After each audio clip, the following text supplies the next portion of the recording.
आइए रुक करते हैं सीधा गोरखपुर का, जहां पर उत्तर प्रदेश के मुख्यमंत्री योगी आदित्यनाथ कन्या पूजन के बाद प्रेस को संबोधित कर रहे हैं। शारदीय नवरात्रि की आज 9वीं तिथि है।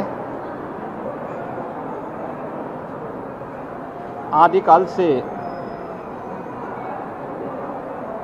भारत की सनातन धर्म की परंपरा वर्ष में 2 बार वासंतिक नवरात्रि और शारदीय नवरात्रि के आयोजन को शक्ति की अधिष्ठात्री देवी के पूजन और अनुष्ठान के रूप में आयोजित करती आ रही है। हजारों वर्षों की इस विरासत पर हर भारतीय को गौरव की अनुभूति होती है। वर्ष में 2 बार यह अवसर आता है जब हम अपने समाज को उस सभ्यता, उन संस्कारों और उस संस्कृति के साथ उसका एहसास कराते हैं कि मातृशक्ति का हमारी परंपरा में क्या महत्व है। और आज हम सबका सौभाग्य है कि शारदीय नवरात्रि की 9वीं की तिथि देवी स्वरूपा कुमारी कन्याओं के पूजन का पावन अवसर है। ये मेरा सौभाग्य है कि गोरक्षपीठ की इस परंपरा में कुमारी कन्याओं के पूजन का ये सौभाग्य आज पुनः मुझे प्राप्त हुआ है। सैकड़ों की संख्या में देवी स्वरूपा बालिकाएं यहाँ पर उपस्थित हुई हैं। अभी उनके पूजन का कार्यक्रम यहाँ पर संपन्न हुआ है। उन लोगों के लिए 9 दिनों में यहाँ पर शारदीय नवरात्रि का जो विशेष अनुष्ठान चलता है, उस अनुष्ठान के कार्यक्रम के उपरांत आदिशक्ति माँ भगवती दुर्गा के भोग प्रसाद के लिए जो प्रसाद बना हुआ है वह उन्हें इस समय वितरण करवा करके उन सभी देवी स्वरूपा बालिकाओं को वह प्रसाद खिलाया जा रहा है। भारत की सनातन धर्म की परंपरा के अंदर मातृशक्ति के प्रति हर भारतीय के भाव को प्रदर्शित करने का ये सबसे सशक्त माध्यम भी है।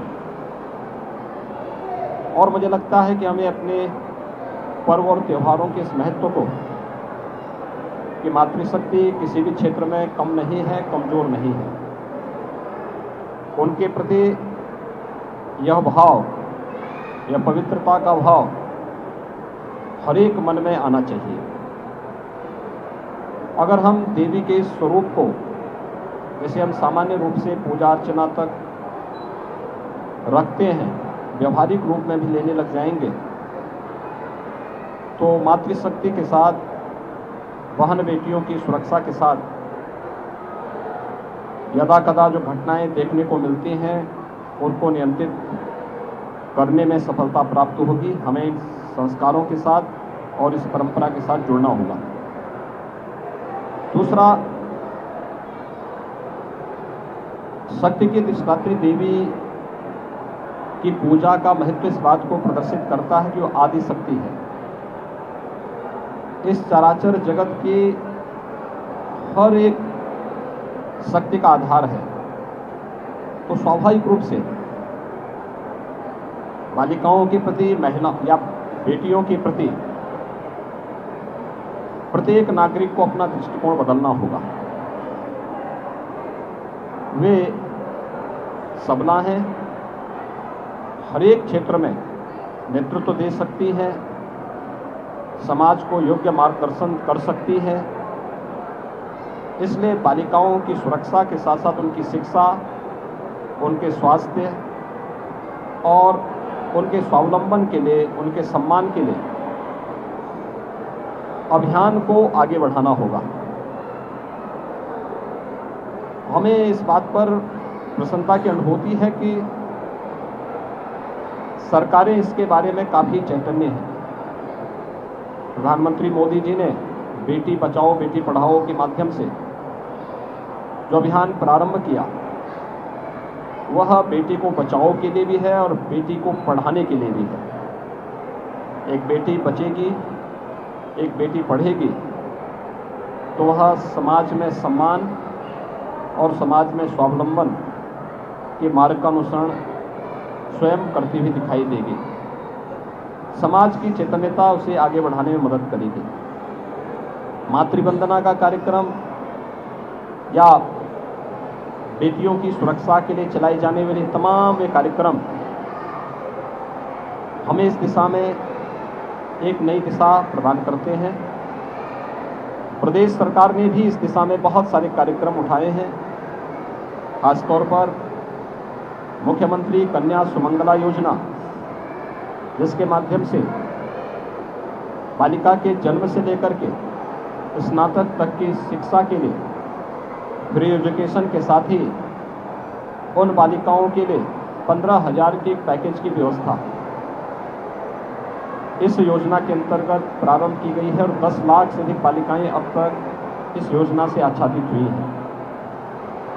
इसी प्रकार से प्रदेश के अंदर सामूहिक विवाह की योजना के माध्यम से भी उन गरीब कन्याओं की शादी के लिए जिनके अभिभावक इस योग्य नहीं है कि वे अपनी बालिकाओं की शादी करवा सकें, इस दिशा में भी एक प्रयास हुआ है, जिसमें अब तक लगभग 2.25 लाख बालिकाओं की शादी ब्याह के कार्यक्रम सफलतापूर्वक आयोजित हुए हैं। मिशन शक्ति का कार्यक्रम उत्तर प्रदेश के अंदर इसी अभियान का हिस्सा है। यह मातृशक्ति की सुरक्षा, उनके स्वावलंबन और उनके सम्मान से जुड़ा हुआ एक ऐसा अभियान है जो हर उत्तर प्रदेश वासी को जागरूक करने और इस पवित्र अभियान के साथ जोड़ने के लिए भी प्रेरित करता है। आज महानवमी का यह पर्व 9 दिनों तक आदिशक्ति माँ भगवती दुर्गा की पूजा के उपरांत देवी स्वरूपा उन बालिकाओं के उनके पूजन का, उनके अनुष्ठान का और 8 दिनों तक माँ भगवती दुर्गा को जो भी भोग प्रसाद लगा था, वही पकवान आज उन बालिकाओं को यहाँ पर प्रसाद के रूप में ग्रहण करवाया जा रहा है। 9 दिनों तक नवरात्रि के इस कार्यक्रम के उपरांत कल विजयादशमी का पर्व है। सत्य, न्याय और धर्म के पथ का अनुसरण करते हुए बड़ी से बड़ी ताकतों को कैसे परास्त किया जा सकता है, विजयादशमी का यह पर्व हम सबको सत्य के मार्ग का अनुसरण करने, धर्म के पथ पर सदैव निरंतर आगे बढ़ने की प्रेरणा प्रदान कर रहा है। सत्य और न्याय जहाँ होगा, धर्म जहाँ होगा, वहाँ विजय अवश्य होगी। विजयादशमी का यह पर्व भी हम सबको इस बारे में एक नई प्रेरणा प्रदान कर रहा है। मैं शारदीय नवरात्रि की पूरे प्रदेशवासियों को हृदय से बधाई देता हूँ, अपनी शुभकामनाएं देता हूँ। शारदीय नवरात्रि के उपरांत कल विजयादशमी का पावन पर्व होगा। मर्यादा पुरुषोत्तम भगवान श्री राम का रावण पर विजय, अधर्म, अत्याचार और अन्याय के प्रतीक रावण पर विजय के प्रतीक स्वरूप सभी सनातन धर्मावलंबी आयोजन को हर्षोल्लास के साथ मनाता है। और कल विजयादशमी के इस पावन पर्व पर भी मर्यादा पुरुषोत्तम भगवान श्री राम के विजय की इस पावन पर्व को पूरे भारतवासी उसी श्रद्धा और सम्मान के साथ आयोजित करेंगे। मैं इस अवसर पर विजयादशमी की भी हृदय से मंगलमय कामनाएं सभी प्रदेशवासियों के प्रति करता हूँ।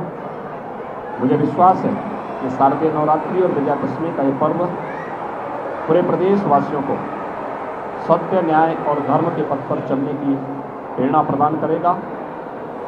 धर्म का वह पथ जो हमें हमारे कर्तव्यों के प्रति निरंतर प्रेरित करता है, प्रोत्साहित करता है, उस पथ का अनुसरण हर प्रदेशवासी करेगा। इस विश्वास के साथ पूरे प्रदेशवासियों के प्रति शारदीय नवरात्रि और विजयादशमी की हार्दिक बधाई और शुभकामनाएं।